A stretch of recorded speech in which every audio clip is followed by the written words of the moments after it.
আসসালামু আলাইকুম। কেমন আছেন আপনারা সবাই? আশা করছি আল্লাহর অশেষ রহমতে আপনারা সবাই ভালোই আছেন।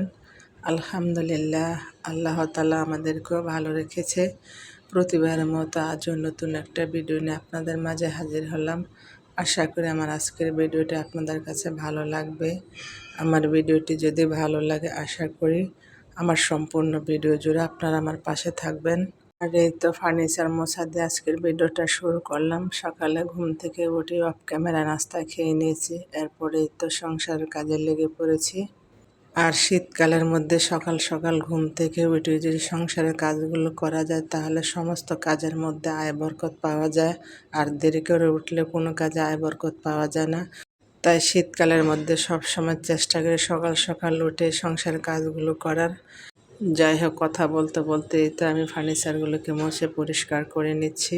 আর শীতকালের মধ্যে একটু ধুলাবালি বেশি থাকে। আর অফ ক্যামেরায় কতবার যেগুলো মুছি অনেক ধুলাবালি জমে যায় মোছার পরেও। যাই হোক, এই তো আমার ফার্নিচারগুলো মোছা হয়ে গিয়েছে। আর এখন রুমটাকে ঝাড়ু দিয়ে নিচ্ছি। ভিডিওর শুরুতে আপুদের কাছে রিকোয়েস্ট করে নিচ্ছি, যারা আমার ভিডিওটি দেখছেন প্লিজ আমার ভিডিওতে একটা লাইক দিয়ে ভিডিওটি কন্টিনিউ করুন, কারণ আপনাদের একটা লাইকে ভিডিওটি আমার অসংখ্য মানুষের কাছে পৌঁছে দেবে। আর আমার কথার মধ্যে কোনো ভুল ত্রুটি হলে আমাকে ক্ষমা করে দিবেন। আর আমার ভিডিওর কোনো অংশ যদি ভালো লেগে থাকে প্লিজ আমার চ্যানেলটি সাবস্ক্রাইব করে আমার পাশে থাকবেন। সাথে থাকা বেল বাটনটি ক্লিক করে অল অপশনটি সিলেক্ট করে রাখবেন। যখন কোনো নতুন ভিডিও আপলোড করব সাথে সাথে নোটিফিকেশন পেয়ে যাবেন। তখন সময় সুযোগ করে আমার ভিডিওটি দেখে নিতে পারবেন। আর যারা অলরেডি কাজটি করে নিয়েছেন সবাইকে অসংখ্য ধন্যবাদ। শীতকাল আসলে আমার কাছে কাজ করতে খুবই ভালো লাগে, সব কিছু করতে খুবই ভালো লাগে। শীতকালটা আমার কাছে খুবই পছন্দ লাগে, আমার কাছে খুবই শান্তি লাগে শীতকাল আসলে। আল্লাহ পাক ভালো জানে কেন জানি আমার এত শান্তি লাগে শীতকালটা। শীতকালে খাওয়া দাওয়া করে আরাম, ঘোরাফেরা করে আরাম, সব কিছুতে আরাম আছে। আর এখন আমার বাসায় সকাল থেকে সন্ধ্যা পর্যন্ত অনেক রোদ থাকে। আর শীতের মধ্যে এরকম রোদ থাকলে বাসার মধ্যে খুবই আরাম লাগে। আবার গরমের মধ্যেও যদি এরকম রোদ থাকে তারপরও চারপাশ থেকে আলো বাতাস আসে, সব দিকে খোলামেলা আছে। যাই হোক, এটা হলো 2 দিন আগের ভিডিও। এই তো সন্ধ্যার সময় মা ছেলে মিলে নাস্তা খেয়ে নিচ্ছি। আর নাস্তা খেয়ে মাগরিবের নামাজ পড়ে একটু নিচে যাব।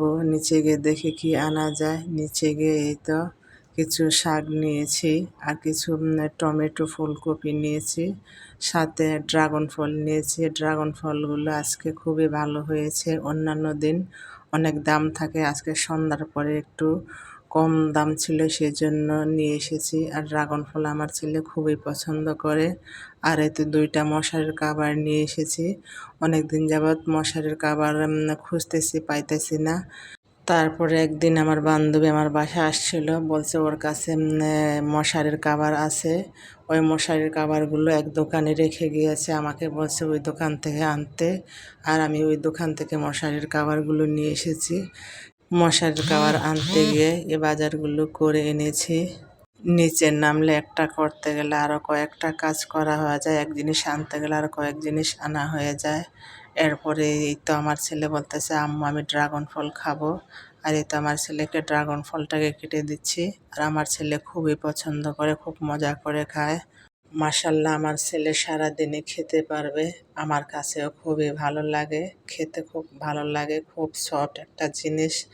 আসলে দুনিয়াতে আল্লাহর নিয়ামতের কোনো শেষ নাই। আল্লাহর নিয়ামত খায়া কখনো ফুরানো যাবে না। তাই সবসময় আল্লাহর শুকরিয়া আদায় করি সুখে দুঃখে।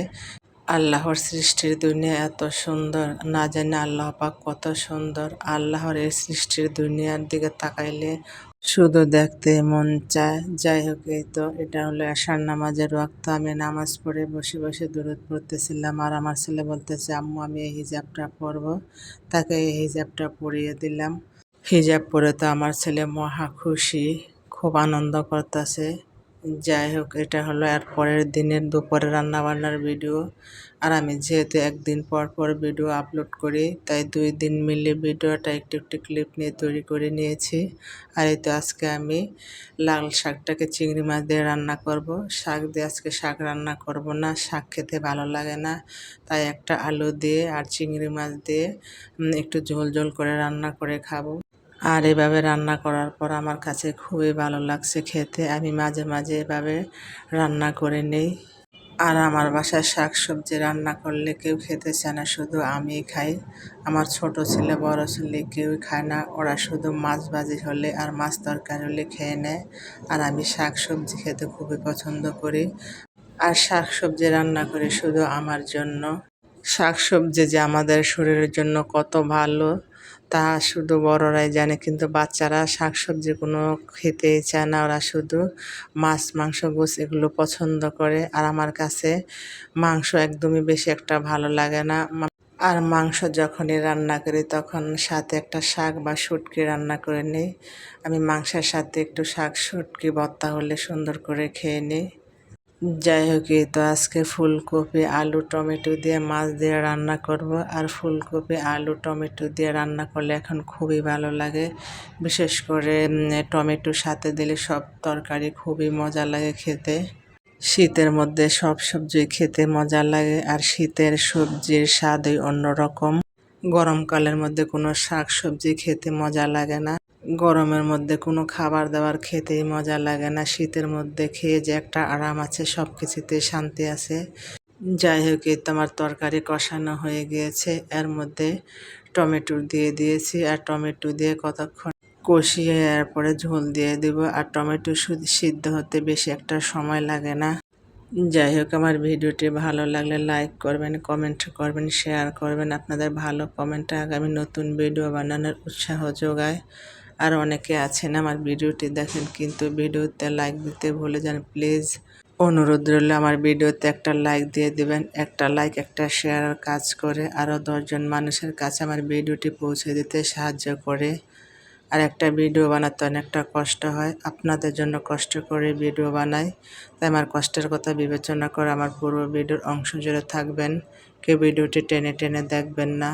আমার ভিডিও যাদের ভালো লাগবে তারাই আমার ভিডিও ভালোবেসে দেখবেন। হয়তো দেখতে দেখতে ভালো লেগে যেতে পারে, আর ভালো লাগা থেকে ভালোবাসা সৃষ্টি হয়ে যেতে পারে। যাই হোক, কথা বলতে বলতে তো আমার রান্না বান্না হয়ে গিয়েছে, আর এখন তরকারিগুলোকে সার্ভ করে নিচ্ছি। আর এই তো আমি দুপুরে খাবার খেয়ে আমার ছেলেকে শুয়ে ঘুম পাড়িয়ে এখন ভয়েস দিতেছি। ভয়েস দিতে দিতেই তো আজান দিয়ে দিয়েছে আসর নামাজের। আর এখন ভয়েস দেওয়ার পর আসর নামাজ পড়ে নিব। শীতের মধ্যে একটা করতে করতে আরেকটা নামাজের টাইম হয়ে যায়। এই হলো শীতকালের অবস্থা। তারপর আমার কাছে শীত খুবই ভালো লাগে, খুবই শান্তি লাগে। আর শীত আসলে আমার মনের ভিতর অন্যরকম শান্তি কাজ করে। কেন করে, কেন শান্তি লাগে তা আল্লাহ পাক ভালো জানে। যাই হোক, এই তো আমি রান্নাবান্না শেষ করে কতগুলো পাতিল জমে গিয়েছিল, এখন এগুলোকে ধুয়ে পরিষ্কার করে নিচ্ছি। আর হাঁড়ি পাতিল ধুয়ে জায়গাটা জায়গায় রেখে দিলে পাকঘরটা হালকা পাতলা হয়ে যায়, দেখতে ভালো লাগে।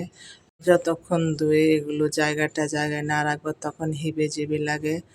যাই হোক, এই তো আমার হাঁড়ি পাতিল ধোয়া হয়ে গিয়েছে, এখন সিংটাকে ধুয়ে নিচ্ছি। আর সিংটাকে আমি অনেক ঘষে মেজে পরিষ্কার করছি, তারপরও কিছু কিছু দাগ আছে ওঠে না। আর নতুন বাসায় এসে ঘষে মেজে পরিষ্কার করতে করতে অনেক পেরেশানি হয়ে যাচ্ছি। এতদিন ধরে এবং ঘষে মেজে পরিষ্কার করতেছি, তারপরেও যেমন অনেক কাজই থেকে যায়। যেহেতু একা হাতের সংসার, নিজেকে সব কিছু একা হাতে সব কিছু করতে হয়। যাই হোক, আস্তে আস্তে এগুলো আমি করে পরিষ্কার করে নিচ্ছি। আর এই তো এখন আমি পাকঘরটাকে মুছে পরিষ্কার করে নেব। পাকঘর মোছার পরে এই তো এখন আমি চুলাটাকে মুছে পরিষ্কার করে নিচ্ছি। আর আমি সব সময় রান্না করার সময় চুলাটাকে হালকা পাতলা করে মুছে পরিষ্কার করে নিই। তারপর রান্না শেষ হলে আবার এটাকে ভালো করে ঘষে মেজে পরিষ্কার করে নিই। আর চুলা অপরিষ্কার থাকলে আমার কাছে একদমই ভালো লাগে না।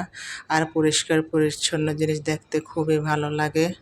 আর পরিষ্কারটা হলো নিজের কাছে। আপনি যখন পরিষ্কার পরিপাটি থাকতে পছন্দ করবেন তখন শত কষ্টের মাঝেও সংসারটাকে গুছিয়ে পরিষ্কার পরিপাটি করে রাখার চেষ্টা করবেন। যাই হোক, সামনের দিনগুলো যেন সবার খুব সুন্দর ও মঙ্গলময় হয়, সে দোয়া সবসময় থাকবে।